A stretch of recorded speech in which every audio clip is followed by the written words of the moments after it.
बोलती पुस्तके. ज्यांना वाचनाचा नाद त्यांना बोलती पुस्तके घाली साद. आमचं चॅनल सबस्क्राईब करा आणि सबस्क्राईब करायला इतरांनाही सांगा. नमस्कार श्रोते मित्र हो, बोलती पुस्तके सादर करीत आहे लेखक अशोक कुबडे लिखित कादंबरी गोंडर भाग 10. पहाटे पहाटे गावात सगळीकडे बोंब उठली. सगळं गाव भयभीत झालं. रंगाचा खून झाला. थंडीचे दिवस, सगळी बुल झालेली. सका घिसाळ्याच्या पालात रंगाचा रक्तात माखलेला मृतदेह पडलेला होता. पालात दुसरं कोणी नव्हतं. पहाटच पोलिसांची जीप आली. गाडीतून 3 पोलीसवाले उतरले.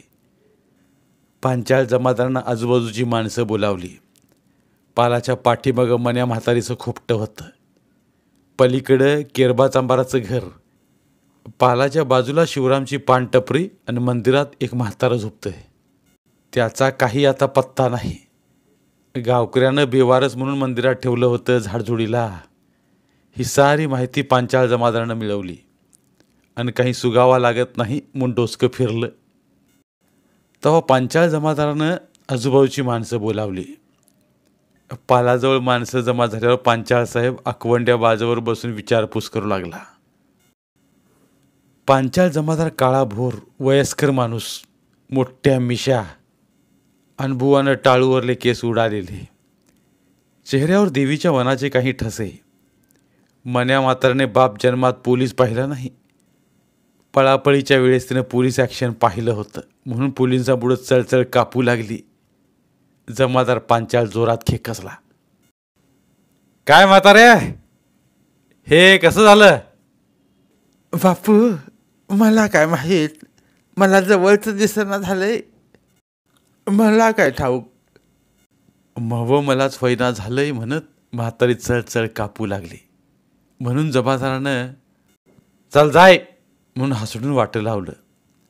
साहेबासमोर केरबा चांबार उखड मांडी घालून पायात मुंडकं खुपसून बसला होता. फुकटची पंचायत आणि चौकशा त्याच्या मनाला वाटत असाव्यात. जमादारानं त्याच्याकडे नजर फिरवली. काय केरबा, तू कुठं होतास? केरबा एकदम दचकून, साहेब, मी आज जिजाबाईच्या इथं होतो, मला यातलं काही माहीत नाही. मी आज तुमच्या पाया पडतो, मला सोडा. मी आपलं जरासं पितो आणि घरात पडून राहतो, यात मला काही माहीत नाही. सुक्काळीच्या, तुला माहीत नाही तर मला माहीत आहे बाई. नाही साहेब, तुमच्या पाया पडतो, मला सोडा. जमादारानं त्याला खालीवर पाहत विचारलं. काय मादरचोद, दिवसभर पिऊन राहतोस? थांब जरा हिसका दाखवतो. केरबा साळसूदपणे खाली मान घालून एकदाची सुटका झाल्यासारखं चुरून पाय टाकत बाजूला सरकला. पांचाळ साहेबांचं काम सुरू होतं. समोर मन्या म्हातारी आणि केरबाला दोघांना बाजूला करत राहिल्या दोघांची कसून चौकशी करू लागले. पण काही सापडत नव्हतं. थोडं रागावून परिस्थितीचा अंदाजा घेऊन कसून चौकशी करू लागले.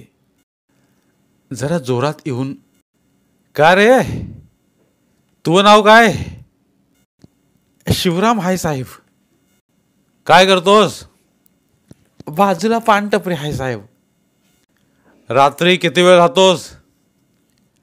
11 वाजेपर्यंत साहेब. रातभर बसत जा. लाज वाटते का लवकर बंद करायला? रातभर राहून काय धंदे करतोस? शिवराम भीतच बोलत होता. काय काय ठेवतो पानपट्टीत? साहेब, पान, तोटा, चुना. बरं, काल कुठे होतास हे झालं तेव्हा? साहेब, मला काय बी माहीत नाही. माईच्यानं म्या इकडे पाहत बी नाही. साहेबानं दंडुका उचलल्यावर मांजर जशी अंग चोरते तसा शिवराम अंग चोरत आपल्या तोंडातून एकही वेगळा शब्द जाणार नाही याची पुरेपूर खबरदारी घेत होता. पांचाळ साहेब अजून रागात आले. तू ओळखतोस का? शिवराम फक्त काय काय असं करू लागला. अबे सुक्काळीच्या, सरळ बोल, सरळ बोल. हो हो साहेब. हो हो काय करायला सरळ बोल माधुरचोत. रात्रभर पोरं घेऊन बसतो काय? कोणी गेला खून? साहेब मायच्यानं माहीत नाही हो. तुमच्या पाया पडतो, मला सोडा. सोडतो. बरं त्या पोरीचं नाव काय? साहेब लता, लता म्हणतात. तिनं केला का खून? कुठं आहे ती? साहेब देवाच्यानं मी इकडं पाहतच नाही. सगळं सांगशील दांडू घातल्यावर? मग पोपटासारखं बोलशील? थांब जरा. साहेबानं मान वळवली आणि आवाज दिला, मोरे याला घ्या, पानपट्टी चालवतोय म्हण. बरं कुणाशी काही लपडं बिपड होतं काय? सहज सांग, सोडतो तुला. साहेब मी लपड्यात जात नाही हो. असं शिवरामनं उडवून दिल्यासारखं वाटल्यावर पांचाळ जमादार दमदार सुस्कारा सोडत भोवाळ्या उडवत मान हलवून सहज बोलले, दांडू खूप असल्यावर मग बोलशील. मला माहीत आहे मादर चोदाला खाणं लय झालं हे. असं बोलत पांचाळ साहेबानं मंदिरातल्या म्हाताऱ्याकडे पाहिलं. साहेबांना पाहताच म्हातारा सावध होऊन पुढे सरकला. पांचाळ साहेबांना हलकेच लांब स्वरात विचारलं, होय रे थेरड्या, कोण येतं का हिच्या बशीद? मंदिरात राहतो म्हणतोस, काय धंदे करतोस? साहेब देव माणूस आहे मी, असं म्हणू नये. साहेबांना जरा जास्तच राग आला. आजूबाजूला पाहत बोलले, देवाच्या नावावर तर सगळी वाट लावली रे. सगळं बहादर धंदे देवाच्या नावावरच करतात तुम्ही लोक. बरं कोणी बोलतं का लतीला सांग. म्हातारा चुळबुळ करत साहेबाला जीव खरडून बोलू लागला, देवा साक्षी साहेब, म्या काही पाहिलं नाही. पोरानं घरातून काढून दिलं म्हणून मंदिर धरला. मारुती जगवतो साहेब मला. साहेबाला सुगावा लागत नसल्यानं ते तापले. तेव्हा जरा गर्दी कमी झाली. जवळ येऊन ऐकणारे जरा लांब झाले. सगळीकडे माणसंच माणसं आणि दूर पोलिसांची जीप उभी. 8-10 पोलीसवाले माणसं हाकालीत होते. त्यांना मदत म्हणून पिदाळा भिवा लोकांना हाकारण्यात पोलिसांना हातभार लावित होता. पांचाळ साहेबाजवळ पोलीस पाटील, नव्याने झाले सरपंच वसंतराव, हवालदार बाळ्या, अगोदर बाळ्याचा बाप लक्ष्मण हवालदार होता. गावात पोलीस आले म्हणजे पोलीस पाटील आधी लक्ष्मणला सांगत, मग तो साहेब जाईपर्यंत त्याच्या मागे त्याची बॅग घेऊन फिरत असे. बाप मेल्यानं त्याची हवालदारी आता बाळ्या करतो. पाटील त्याला आधीच सांगतात म्हणून बाळ्या लावत नाही. पांचाळ साहेबानं उलटपालट विचारून पाहिलं, पण सगळं फोल. साहेबांचं शांत विचार करणं पाहून अजून कोण चौकशाला सामोरं जावं म्हणून शिवराम काढता पाय घेत म्हणाला, म्या जाऊ साहेब? थांब, अजून खूप बाकी आहे बे. सोपी गोष्ट आहे का? खून झाला इथं. हवालदिल होऊन शिवराम खाली बसला. साहेबही गप्प बसले. जमादार साहेब घामाघूम झाले. खिशातून दस्ती काढून कपाळावरला आणि टाळावरला घाम पुसत कुणावरही रागावत होते. तोच जमलेल्या लोकांना बाजूला सावरत एक बाई धावत पाळत पालाजवळ आली. आकवंड्या बाजूवर बसले जमादार एकदम सावध झाले. साहेबानं पाहिलं, एक अस्ताव्यस्त बाई 5 वर्षाचं पोरग सोबत घेऊन साहेब साहेब करू लागली. पांचाळ साहेबांना आश्चर्यानं पाहिलं तेव्हा ती घाबरत म्हणाली, साहेब खून म्या केला. आजूबाजूची माणसं, जमादार साहेब, पाटील, सरपंच सगळे भयभीत झाले. एक तरुण पोरगी जिचं अंग घामाघूम झालं, कपाळावरून घामाचे ओघळ गालावर उतरत होते आणि ती पदरानं पुन्हा पुन्हा घाम पुसत होती. पांचाळ साहेबानं दरडावून विचारलं, तू कोण? मी लता अदबाने. काय म्हणतेस? साहेब रंगाचा खून म्याच केलाय. साहेबानं कॉन्स्टेबल मोरे आणि पवार यांना आवाज देत खिशाची पेन काढली. दोघेही गडबडीत जवळ आले. हो साहेब म्याच केला खून. आपल्या जीवावर आल्यावर मग काय करावं? देवाने एकतर गरिबी देऊ नाही आणि दिली तर जवानी देऊ नाही. अशा माजलेल्या माणसाला मारलंच पाहिजे साहेब.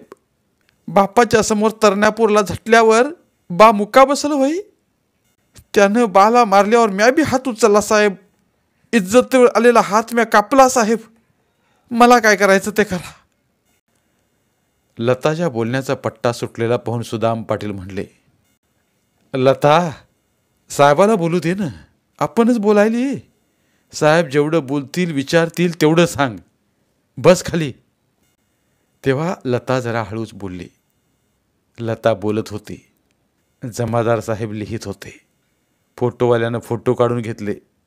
पंचनामा सुरू होता. लता सांगत होती. तिनं हकीकत सांगायला सुरुवात केली. अंदाजे दुपारची वेळ असेल.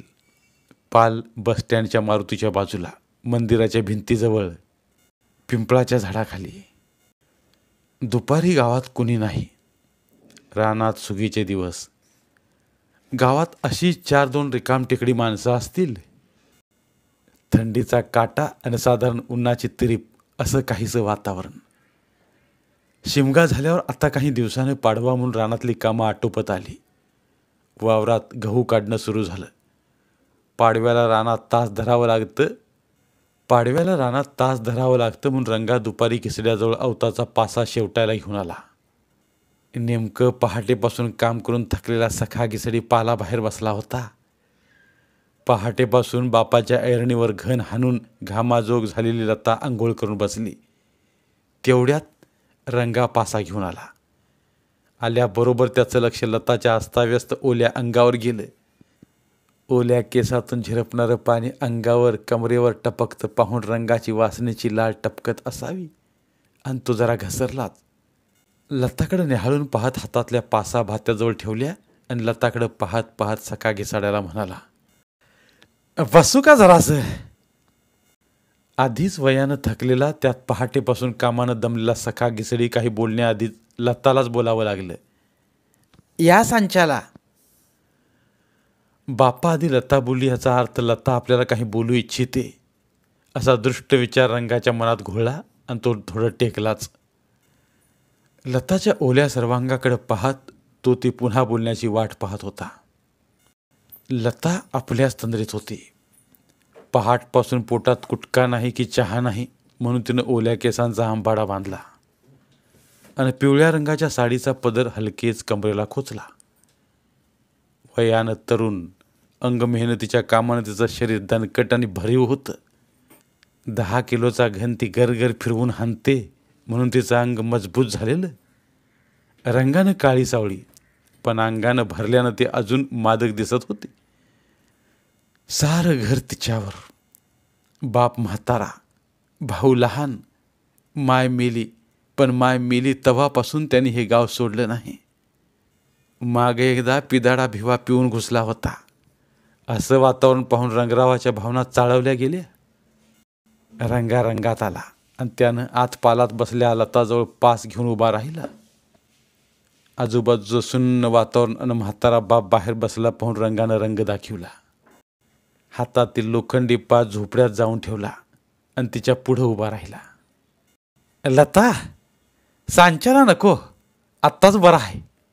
आणि असं म्हणून तिच्या पतल्या पदराचा कोणाच धरला. अंगापिंडानं जाडजूड भारदस्त असलेली लता त्याच्या डोळ्यात उभी सलत होती. तिचा भारदस्त बांधा आणि पतल्या पदरातून उरोजांना वेगळं करणारी चुरटी दरी अगदी स्पष्ट दिसत होती. रंगानं कुठलाही विचार न करता तिच्या पदराला ओढून तिला जवळ ओढण्याचा प्रयत्न केला. रंगात रंगलेल्या रंगरावाला तिचा रंग मात्र ओळखता आला नाही. लतानं पदर जोरात ओढला आणि जोरात म्हणाली, रंगराव, मुक्काटानं बाहेर व्हा. रंगानं तिच्या चेहऱ्याकडे पाहिलं आणि आपलं काम फसलं असा विचार मनात करत होता. पण बाईच्या नाहीमध्ये हो असतं असं समजून आपला प्रयत्न वाया जाऊ नये म्हणून रंगरावाने परिस्थितीचा मागोवा घेतला आणि वातावरणातील शांततानं एकाकीपणाचा फायदा घेत लताच्या शरीराला घट्ट मिठी मारली. तिला आपल्या मिठीत ओढलं आणि आपले हात तिला विळका घालून हाताचे पंजे तिच्या नितंबावर हलकेच फिरवत होता. अंगानं धिप्पाड असलेली लता रंगाच्या बेरंगाला घाबरली आणि त्यानं जोरात किंकाळी मारली. तसा दमून थकून बसला सका घिसडी पालात आला. पाहतो तर रंगा लताच्या अंगाला झटत होता. म्हणून धावत जाऊन त्यानं त्याला सोडवण्याचा प्रयत्न केला, पण रंगा अंगानं रग्गेल होता. दोघांचा प्रतिकार पाहून रंगानं सकाच्या पोटात लात मारली. सका धाडकन जाऊन डब्यावर पडला. पण तरण्या ताट्या पोरीला डोळ्यांसमोर झटताना कोणता बाप सहन करील? अंगात ताकद नाही तरी पुन्हा त्यानं कसून रंगानं लताला मारली मिठी सोडण्याचा प्रयत्न केला. पण मस्तीच्या रंगात बेरंग बेभान झालेला रंगा प्रतिकार बघून लाल झाला आणि जवळच्या पालाला खोसला इळा घेतला व सका घिसड्याच्या दिशेनं भिरकावला. धारदार इळा सकाच्या छातीला लागला आणि दारपात्यानं सकाचं नागमणी बनियन सर्रकन फाटलं. छातीला चातर्त लागल्यानं बनियन रक्तानं भरलं. वाऱ्याच्या झटक्याने सखा पालाचा दोरावर जाऊन पडला. लतानं किंकाळी ठोकली आणि त्याच्या प्रचंड ताकदीला प्रचंड प्रतिकार केला. स्त्री जेव्हा ताकद अजमावते तेव्हा एक स्त्री 5 पुरुषांची पाठ पाहते. एवढी ताकद स्त्रीच्या अंगात असते म्हणतात, पण संस्कारक्षम असल्यानं ती अजमावत नाही. पण बाई जातीवर उतरल्यावर स्त्री पुढं पुरुष काहीच नाही. पण शेवटी त्या स्त्री जातीनं लतानं लिंगपिसाट रंगाचा प्रयत्न सफल होऊ दिला नाही. बापाचं देह रक्ताच्या थरोळ्यात पाहून बेभान झाली. तिने मिठी मारल्या रंगाच्या हाताला कडाडून चावा घेतला आणि हिसका मारून दूर झाली. चामुंडेसारख्या बेभान झालेल्या लतानं खाली बसून रंगानं आणलेली पास हातात घेतली. तसा रंगा अजून भीतीपुटी जवळ आला, पण त्याच्या मिठीची शिकार होण्याआधीच तिनं ती पास त्याच्या दिशेनं भिरकवली. तशी ती पास बेभान लिंगपिसाट रंगाच्या मानेत बसली. तसा रंगा लांब झाला. त्याचं कडू रक्त लताच्या अंगावर उडालं. रंगा जमिनीवर कोसळला. तोंडातून शब्दही न काढता रंगा लांब झाला. एवढी घटना गावात आजवर झाली नाही. ही पहिली वेळ म्हणून गाव सगळं हळहळ झालं. लताला पोलिसांनी पंचनामा करून ताब्यात घेतलं. रंगाविषयी तेवढी हळहळ मात्र होत नव्हती. अशा माणसांचं मरण असंच असतंच आणि तो रगेल रंगा होता. बरं झाल्याचा समाधानी सुस्कारा सुटला. असंच काही वाईट कामानं गोरगरिबांच्या नजरेतून उतरला होता. मरणानंतर नाव निघायला कर्तृत्व चांगलं असावं लागतं. अशा खडूस आणि पानचट माणसाचं काय? वर वर असं लोक कुजबुजत होते. गावात माणूस राहिलं नाही. घिसड्याच्या पालाभोवती एवढे पोलीस गावात कवाच आले नव्हते. गणपतीला इलेक्शनात येतात, 2-4 जण दंडुके घेऊन मिरवतात, पण या प्रकरणाला मात्र जीपच भरून आली. मोठा साहेब चिपसाब आला. त्याच्या भोवती 4-2 पोलीसवाले आणि बाकी लोक हाकारायला. साहेब लताला विचारपूस करीत होते. तिची जबानी झाली. ती एका दणक्यात कबूल झाली. पांचाळ साहेबानं पंचनामा केला. तिची जबानी लिहून घेतली आणि प्रेत पोस्टमार्टमला पाठवलं आणि लताला घेऊन गेले. दुसऱ्या दिवशी पहाटेच पेपरला बातमी आली. फोटोवाल्यानं काढलेल्या फोटोसोबत बातमी रंगीत पानावर आली. आत्तापर्यंत पिंगळीचं नाव पेपरात आलं नव्हतं. अशी घटना पहिली वेळ घडली होती. घटना मोठी होती, पण रंगाच्या रंगेल स्वभावानं त्याची कुणाला हळहळ वाटली नाही. कुणी त्याचं नावही काढलं नाही. ही घटना वामन शेवंताला सुखावून गेली. कारण रंगरावानं शेवंताला वामनला नाही तसं छळून पाहिलेलं नाही तो त्रास दिलेला. सटवाची शेळी वामनकडून भरती करून घेतली, ती फक्त रंगरावमुळं. अशा माणसाचं असंच होतं म्हणून शेवंता वामनला म्हणू लागली. रंगाचा खून सगळ्या गावानं पाहिला होता आणि त्यामुळं गावातील उन्हाळ पोरं सोरं वाईट गोष्टींपासून 4 हात लांब राहू लागली. 10वीत यशवंत चांगल्या मार्कानं पास झाला. यशवंतचं कौतुक करायला मामाही आला. वामनचा आनंद कुणाकुणाला सांगू असा झाला होता. अख्ख्या हयातीत बापजाद्यापासून भावभावकीत सगळ्या वारकात अजून कोणी 10वी पास झाला नव्हता. यशवंत पास झाला म्हणून वामनची छाती फुगली. मुठभर मास आलं. वामनला यशवंताचा 12% स्वाभिमान वाटू लागला. हजामतीच्या आलेल्या सगळ्या लोकांना वामन जुलमच सांगत होता. मव पोरग यशवंत हा 10वीत पास झाला. तसं पाहिलं तर वारकाला कुणाला सांगायला जायची गरज नसते. सगळं गावच त्याच्याजवळ येतं. मग काय, तो आपलंही सांगतो आणि त्यांचंही ऐकतो. गावात काय झालं काय नाही एवढंच नाही तर कुणाची पळून गेली, कुणी आणली, कुणी ठेवली, अशा सगळ्या खबरा वारकाला माहीत. वारीही त्यात फार मजेनं वेगळाच आनंद घेऊन ऐकत व सांगत असतो. त्यातलाच एक वामन 12% तत्पर. खरं तर वारीक आणि सुताराचा ठेपा हे पूर्वीपासून प्रसिद्धी माध्यमांचं काम करत. चांगल्या वाईट गोष्टींचा ठेपा आधी या ठेप्यावर लागतो. केव्हाही त्याच्याजवळ 4-5 बसूनच राहणार. काम असो नसो सगळी माहिती त्यांच्या डोक्यात जमा. म्हणून ही माणसं जरा हुशार गणल्या जातात. पक्षात कावळा आणि माणसात वारीक. यशवंता 10वीला पास झाला हे वामन तोंड भरून सांगत होता. शेवंताही मुरकत होते.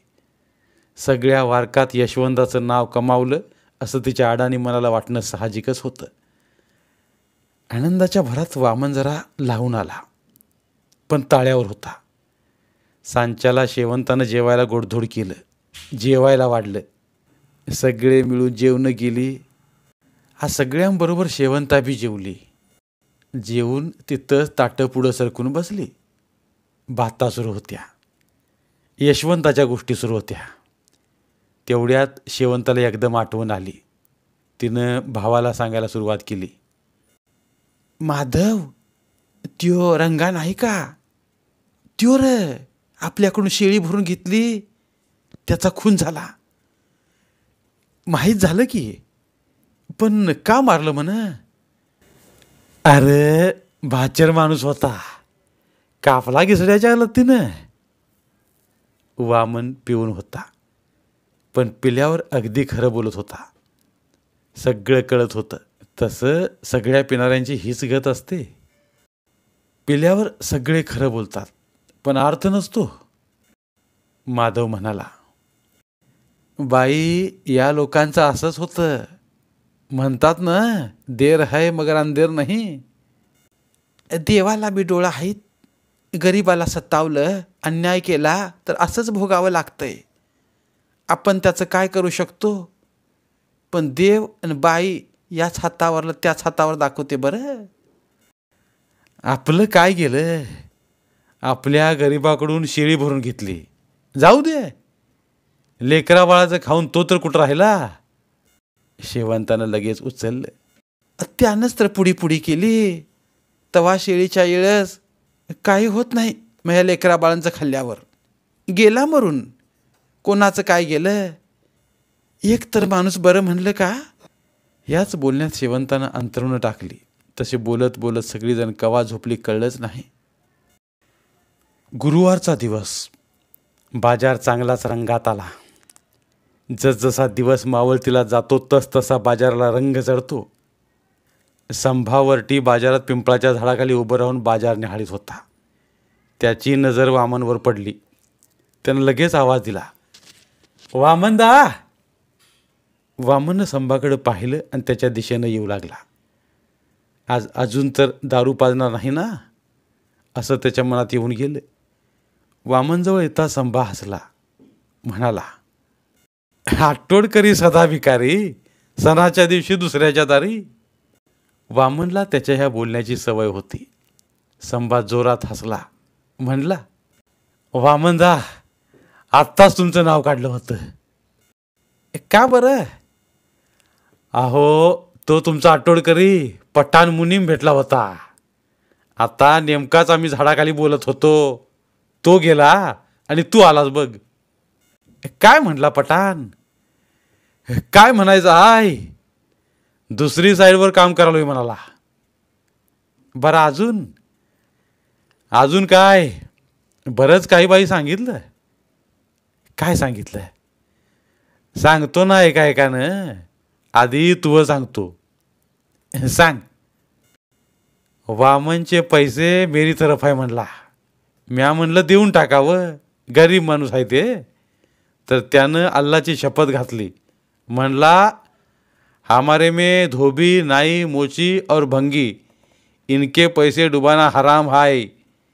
ये लोग अपनी गंदगी निकालते, अपने कपडे धुलाते, अपने चेहऱ्यावर हात फिरवून दाढी करतात.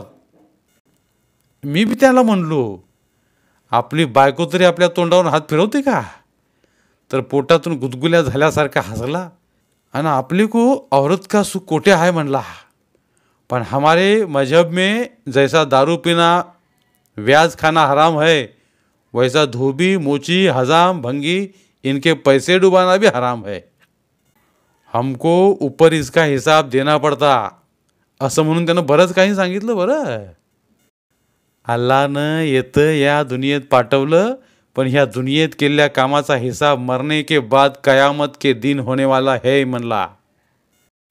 कयामत के दिन सब मरे हुए आदमी जित्ते करून अल्लाह त्यांना हिसाब विचारणार आहे म्हण. आणि आपलं सगळं जीवनात केलेलं पाप पुण्य ह्याचा हिशेब होणार आहे.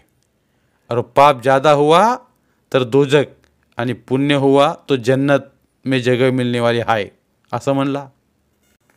म्हणून तर डोक्यावर दिवसभर टोपी दाढी आणि 5 टाइम की नमाज अदा करता हूँ असं म्हणला. इस्लाम याने दीनच्या हिशोबानं माणसाला इस्लाममध्ये लई पावबंदी आहे. कुराण शरीफ कोणत्या मुसलमानासाठी नाही, सगळ्या मानवजातीसाठी आहे म्हणला. आणि ते विचार जर मुसलमानांना सगळ्यांना सांगितले नाही तर कल मरने के बाद अल्लाह ताला पूछेंगे, तुमने मेरा संदेश सगळ्यांना का सांगितला नाही, तब मेरी परेशानी होणार म्हणला. बराच सुधारला की मग. 100 चूहे खाकर हज को निकली बिल्ली, पठाण सुधारला म्हणायचं असं मामून म्हणतात. संभा हसला. अरे म्हणून काय, समजून का उपयोग, सुधारल्यावर समजेल ना. गळ्यात हातभर दस्ती आणि डोक्यावर टोपी दाढी वाढवल्यानं काय सुधारला म्हणतात काय? पण थोडाफार का होईना फरक जाणवला. आणि आता तर हज को जाने का म्हणला. जिंदगीत सगळ्यात मोठं काम आहे म्हण. एकदा का हजला जाऊन आलं की सगळे गुन्हे माफ होतात. अगदी नादान बालकासारखं होतं म्हणून माणूस सगळे गुन्हे माफ. हज जाने का म्हणला बुवा. कुठं का जाईना पण सुधरावं बस कयामतपर्यंत. वामन हसला, म्हणाला, कयामत कोण पाहिली रे? आणि काय कळतं माणसाला मेल्यावर? ते पण मेल्यावर कितीतरी वर्षाला माणूस राहील तरी काही. उग आपल्या काहीतरी गोष्टी करायच्या. कुठं आहे कयामत आणि 7वा आसमान? उग भीती घालायची. जाऊ दे, टेन्शन घेऊ नको. आपल्याला काय करायचं? आठवडकरी सदा भिकारी, सणाच्या दिवशी दुसऱ्याच्या दारी. चल यायचं का बुधवाड्यात ज्ञानाकडं? प्युअर माल आहे म्हण. नको बुवा, घरात भांडणं व्हायली. संबा आणि वामन यांच्यामध्ये नाही हो नाही हो चालू होतं. इकडं बाजार मात्र ओसरत होता आणि दिवस मावळत होता. धन्यवाद. उर्वरित कादंबरी पुढील भागात. मराठीतील प्रतिभावंत लेखकांचं साहित्य, कथा, कादंबऱ्या ऐकण्यासाठी आमचं बोलती पुस्तके हे चॅनल सबस्क्राईब करा. आणि मराठी साहित्याचा प्रसार करण्यासाठी प्रत्येक मराठी माणसाला सबस्क्राईब करण्यासाठी आवाहन करा. आणि बोलती पुस्तके या साहित्य चळवळीत सहभागी व्हा. आपले पुन्हा एकदा धन्यवाद.